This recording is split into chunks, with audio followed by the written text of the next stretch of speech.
कई सौ बरस पहले इटली के एक गांव में एक व्यापारी रहता था। उसने वह के एक सूदखोर, जिसे सब लोन शार्क के नाम से जानते थे, बहुत सा पैसा उधार लिया। वह लोन शार्क एक बुढ़ा दिखने में भद्दा सा था, जिसकी उस व्यापारी की बेटी पर नजर थी। वह उससे शादी करना चाहता था। इसीलिए उसने व्यापारी के सामने एक प्रस्ताव रखने की सोची, जिससे उसका सारा कर्ज खत्म हो जाएगा। मगर इसमें उसका स्वार्थ यह था कि वो उसकी बेटी से शादी करेगा। उसने कहा कि वह एक बक्से में 2 पत्थर रखेगा, काला और सफेद।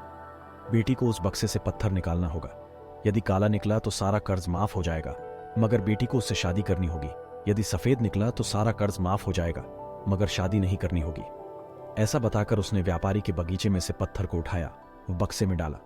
तभी बेटी ने देखा कि बक्से में दोनों ही पत्थर काले रंग के हैं। तभी उसने बेटी को कोई सा भी पत्थर निकालने को कहा। अब बेटी के पास सिर्फ 3 ही विकल्प थे। 1. पत्थर निकालने से मना कर दे। 2. दोनों पत्थर निकालकर उसका पर्दाफाश कर दे। 3. जानते हुए भी कि काला पत्थर ही निकलेगा, वह उससे शादी कर ले।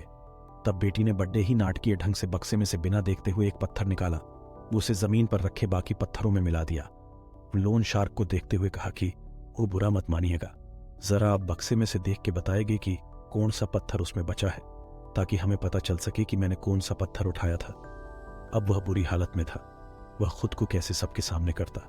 उसको बताना ही पड़ेगा कि बक्से में से काला बचा है, वह आपने सफेद उठाया था, जिससे उसके पिता के सारे कर्जे माफ हो गए। शिक्षा: हमेशा संभव है कि हम बुरे हालातों से भी बाहर आ सकते, यदि हम बक्से से थोड़ा बाहर आकर सोचें। जरूरी नहीं कि जो विकल्प हमें दिख रहे हैं, हम उन्हीं में से ही किसी का चुनाव करें।